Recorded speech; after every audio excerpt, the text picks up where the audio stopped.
যেটা ভালো লাগছে যে শতাব্দী, মানে আমরা ওর ডাকনামেই ডাকি, আমার খুব অসুবিধা হয়, মুখ থেকে বেরিয়ে যেতে পারে ওই নামটা, কিন্তু হ্যাঁ শতাব্দী। এবার আমি বহু বছর ধরেই বলে আসছি যে তুমি অন্যান্য যেই কাজই করছো, তুমি পলিটিক্যাল কাজ বলি বা অন্য জায়গায় ব্যস্ততা বলি, আমি এটাকে ব্যস্ততা বলি, সেই ব্যস্ততার মধ্যেও সময় বার করে অভিনয়টা করো। কারণ আমার মনে হয় আমরা তো কেরিয়ার যখন শুরু করেছি তখন কত, এনার বয়স হয়তো 18ও হয়নি, 17-18 বছর, আমি তার থেকে একটু বড়। সো আমি একসাথে আমরা এই এতগুলো বছর কাটিয়েছি। আই এম ভেরি হ্যাপি যে আজকে শতাব্দী এবং রীতাবরীর অভিনীত একটি খুব ভালো ছবি, আমার পরিচালকও খুব প্রিয়। সো এদের একটি ছবি আজকে রিলিজ করছে, আমি কথা দিয়েছি যে আমি ফিরে এসে ছবিটা হলে এসে দেখব, এবং আমার আন্তরিক শুভেচ্ছা। এই আশাটা খুব প্রয়োজন ছিল এবং সঠিক সময়ে এসছে। আমার মনে হয় এখন ওই নায়ক নায়িকা এই ব্যাপার না, এখন অভিনেতা অভিনেত্রী খুব প্রয়োজন, এবং আমার মনে হয় এখন ওর আশাটা এটা খুব important for our Bengali film. না, প্রসেনজিৎ বাবুকে আমাকে মুম্বাই ডাকে, মুম্বাইকে থ্যাংক ইউ, মুম্বাইকে সবাই মুম্বাই ডাকে জানে বলে থ্যাংক ইউ, এবং আসার জন্য বলে দিলে কাল ভাইরাল হয়ে যাবে। হ্যাঁ, এই ডাকনামটা আমাদের ইন্ডাস্ট্রিতে সবাই ওইটাই ডাকে, কেউ ডাকে না শতাব্দী রায় ভাই, ওই জিন্দা বলেই ডাকা হয়। সেই জন্য আমরা অনভ্যস্ত, মানে ও যখন বলছে বা শতাব্দী শতাব্দী আমারও কানে লাগছে, আমারও কানে লাগছে। তো কিন্তু থ্যাংক ইউ এসছে, এবং ছবিটা দেখবে। আমারও সত্যি অনেক দিন ধরে আমাকে কিন্তু, আমি যখন পলিটিক্স এসেছি তখন থেকেও কিন্তু আমাকে বলেন এটা কিন্তু করো, এটা কিন্তু করো। তো আলটিমেটলি করলাম, এবং আগামী দিন নিশ্চয়ই আমরা ভালো কাজ করার সুযোগ পেলে একসঙ্গে কাজ করব।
Honestly speaking, গতকাল শতাব্দী কল্ড, আর she was very keen that I কাম।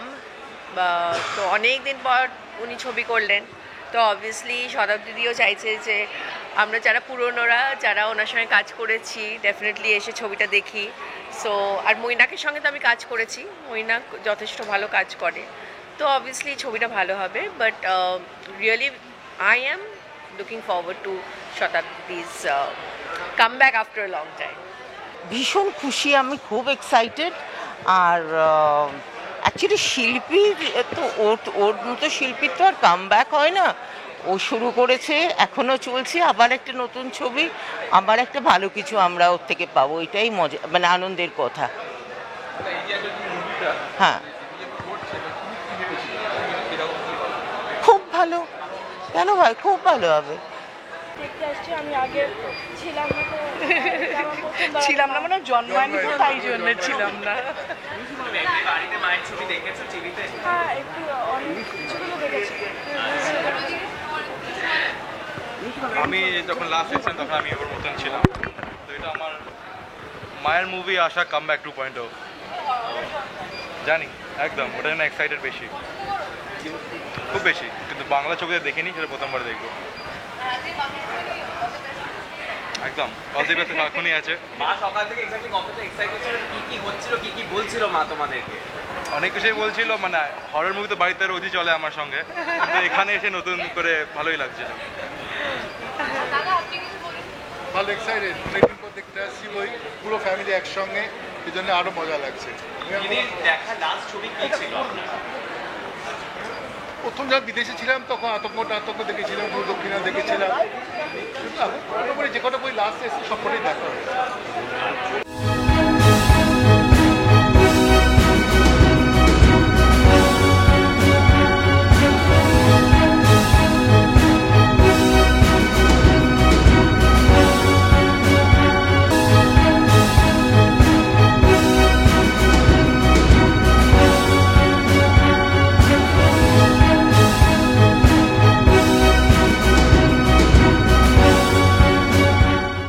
আজকে সকাল থেকে দেবশ্রী তোমার কাছে কতবার ফোন গেছে দিদি যে কি হতে চলেছে, কিরকম প্যালপিটেশন, কি বলছে শতাব্দী সকাল থেকে?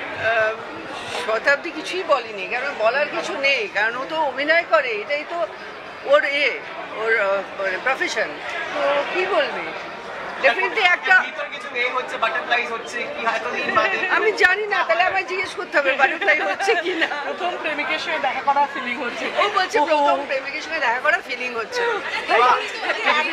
ইন্টারভিউ দেখে প্রথমেই এসে বলে যে এত ইন্টারভিউ এত কথা, আপনি কোনো রিঅ্যাকশন দিয়েছিলেন হোয়াটসঅ্যাপ মেসেজে? হ্যাঁ, আমরা কথা আমরা বলছি, দুজনে কথা বলেছি তো এই নিয়ে। হ্যাঁ, কথা হচ্ছে আমাদের। ওর কি ব্যাপার বলো তো? বলছে আমিও ঠিক বুঝতে পারছি না। দিদি এটা প্রথম প্রেমিয়ার বলছে। হ্যাঁ, মানে আমার খুব ভালো লাগছে এতদিন পর অভিনয় করছে। সত্যি আমিও খুব এক্সাইটেড, আমি অধীর আগ্রহে অপেক্ষা করছি ছবিটা দেখবো। এতদিন কি মাঝে ফোন করা হয়েছিল কোনোদিনে যে একটু কাজ কর, আবার একসাথে কাজ করি, আমরা এরকম কোনো কথাবার্তা? না, ও তো একটা অন্য জগতে চলে গেছে, তো প্রচন্ড ব্যস্ত, তো সেখানে হয়তো সেই সময়টা পাইনি অভিনয় করার। এখন হয়তো ভেবেছে যে এখন একটু করা উচিত। কিন্তু আমরা আমাদের ভাবনা শেয়ার করি, মানে সিনেমা ছাড়াও হয়তো কিছু মজার কিছু হলো, আমরা ফোন করে গল্প করলাম মজার এটা হয়েছে, বা কিছু খারাপ লাগা হলো সেটাও আমরা শেয়ার করি। এরকম নয় যে শুধু সিনেমার গল্প হয়, অনেক নানান কিছু রকম নানান গল্প হয়। গল্পই হয়। একই অপশনের মধ্যে কোনো চেঞ্জেস খুঁজে পাও এখন নতুন উইথ টাইম? চেঞ্জেস বলতে কি ধরনের? পরিবর্তন কি পরিবর্তন? দুজনের মধ্যে আমাদের আমরা সিনিয়র হয়ে গেছি, আমরা এখন ম্যাচিওর হয়ে গেছি, আমরা এখন নিজের ভাবনাকে শেয়ার করতে পারি, কোনটা ঠিক কোনটা ভুল বলতে পারি, যেটা হয়তো আগে বলতে পারতাম না। এই প্রজন্মকে নিয়ে কোনোভাবে কোনো বিষয় নিয়ে কথাবার্তা হয়েছে দুই অভিনেত্রী? হ্যাঁ, হয়। কারণ তোমরা সিনিয়র। হয়, কিন্তু আমি বলবো না। ইন্টারভিউগুলো দেখে কি হাসা হয়েছে দুজনে? হ্যাঁ, ভীষণ। আচ্ছা ভীষণ শতাব্দী, হেসেছি। তোমার কাছে প্রশ্ন, দেবশ্রী কেমিস্ট্রি কিরম সাবজেক্ট, কে আসছে, ডিরেক্টর কে, অনেক কিছু ফ্যাক্টর আছে, সেগুলো ফুলফিল হলে তবেই তো। সুতরাং এখন কিচ্ছু বলা মানে না, আপাতত বাৎসরিক নিয়েই মাথায় ঘুরছে। ঠিক আছে।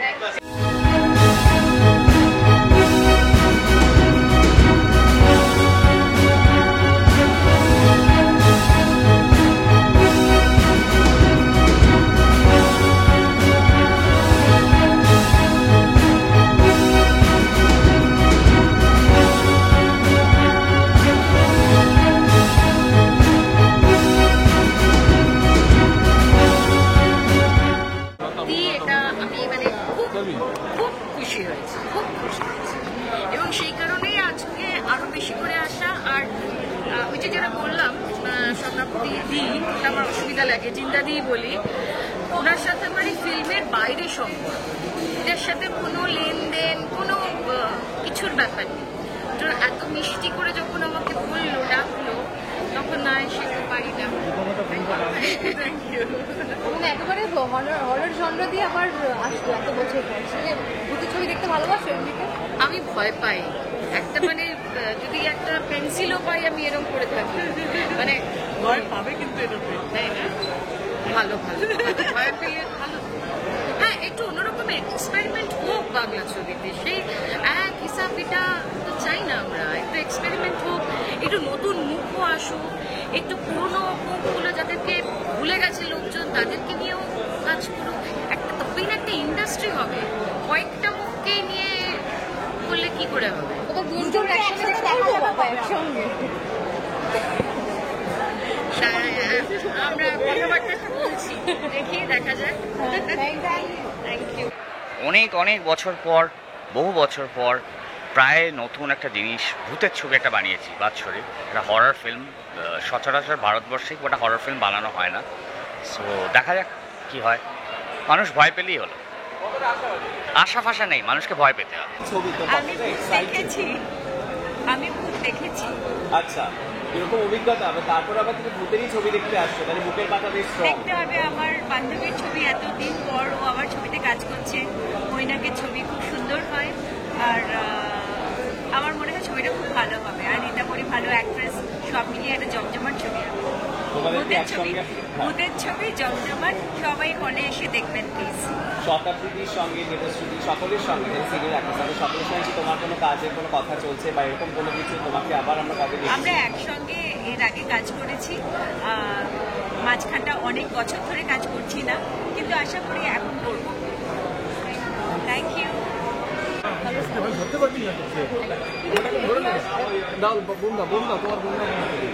দিদি এতদিন কোথায় আমি আবার কোথায় যাবো?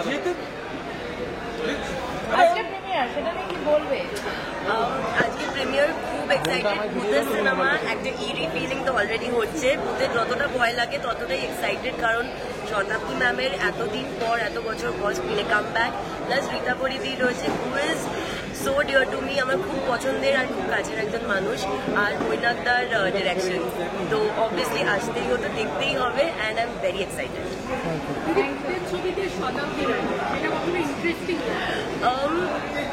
I think it's very interesting and intriguing, কারণ ওনাকে আমরা দিবা রূপে সবসময় দেখেছি, এটা প্রথমবার এরকম একটা থ্রিলার কাম একটা সাসপেন্স ফুল সিচুয়েশন আমরা দেখবো, তো I think I am very excited.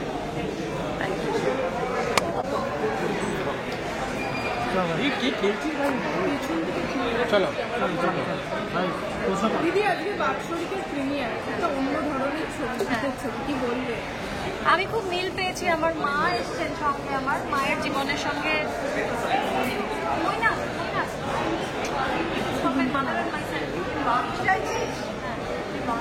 না না, হ্যাঁ, মিল পেয়েছি যে একটা যে বয়সে স্বামীকে হারানোর কথা নয়, সেই বয়সে হারানো, তারপর ননদের সঙ্গে একটা সখ্যতা, তার মধ্যে যে ইন্টারেস্টিং টুইস্টটা আছে সেটা হচ্ছে মনের এই কালো সময়টাতে একজন সুপার ন্যাচারাল কিছু, অশরীরী কিছুর একটা ঢুকে পড়া। যাই হোক, মানে এই পুরো ব্যাপারটা আমার নতুন রকম তো লেগেইছে, তার সঙ্গে মিলও পেয়েছে। আমার মাও এসেছেন আজকে আমার সঙ্গে,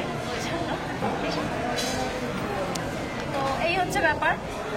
এইটুকুই আপাতত ছবিটা দেখি। হ্যাঁ, শতাব্দীর এত বছর পর সিনেমা, হ্যাঁ সেটাই তো বিরাট ব্যাপার। আমার মা তো শতাব্দীর ভীষণ ভক্ত, এবং সবসময় বিশেষ একটি ছবির একটি সংলাপের কথা মা সবসময় বলেন আর কি। অর্জুন দা শতাব্দী রায় যে ছবিটার কথা সবসময় বলেন, তো সেই জন্য এটা আমাদের বাংলা ইন্ডাস্ট্রির কাছে একটা কত বড় পাওয়া। থ্যাংক ইউ, থ্যাংক ইউ দিদি।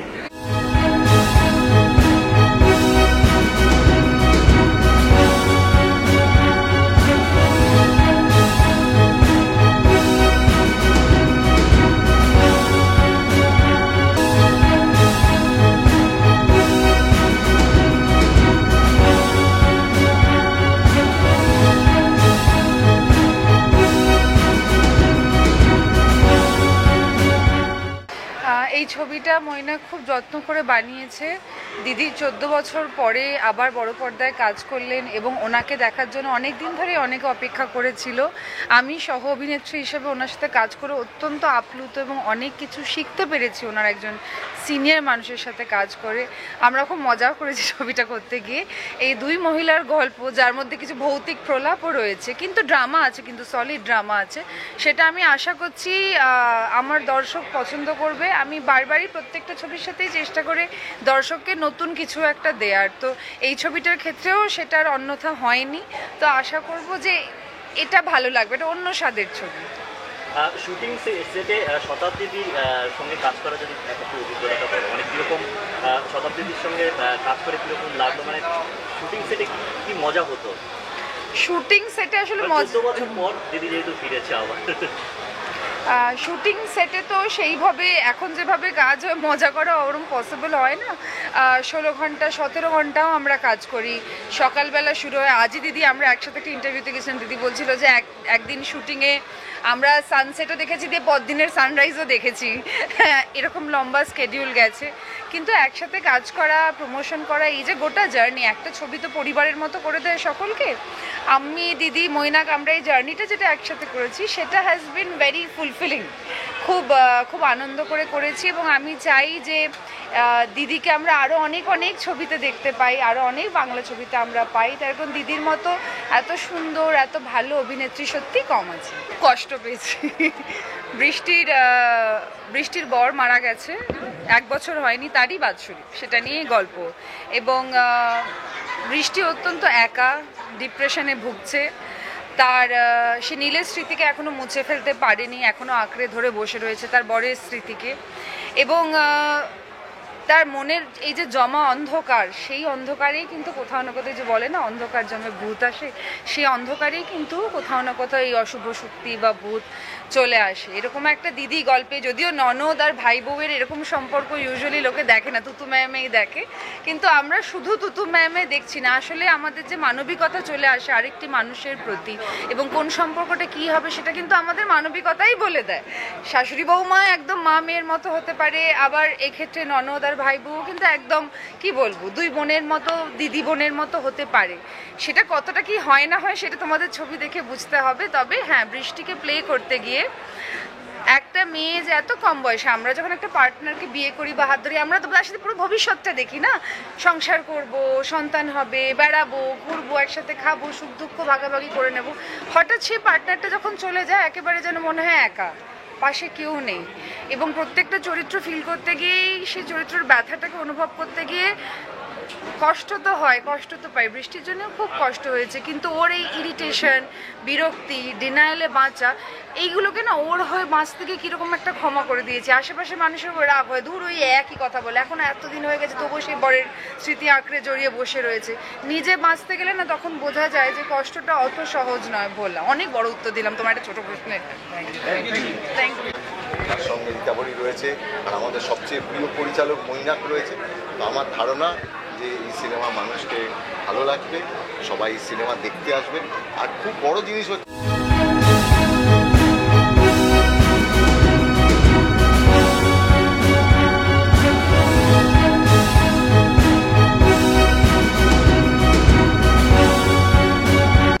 টলিউড ফোকাস কলকাতা চ্যানেলটি আপনাদের ভালো লেগে থাকলে লাইক করুন, সাবস্ক্রাইব করুন এবং আপনাদের পছন্দের ভিডিওটি অবশ্যই শেয়ার করুন। Tollywood focus Kolkata.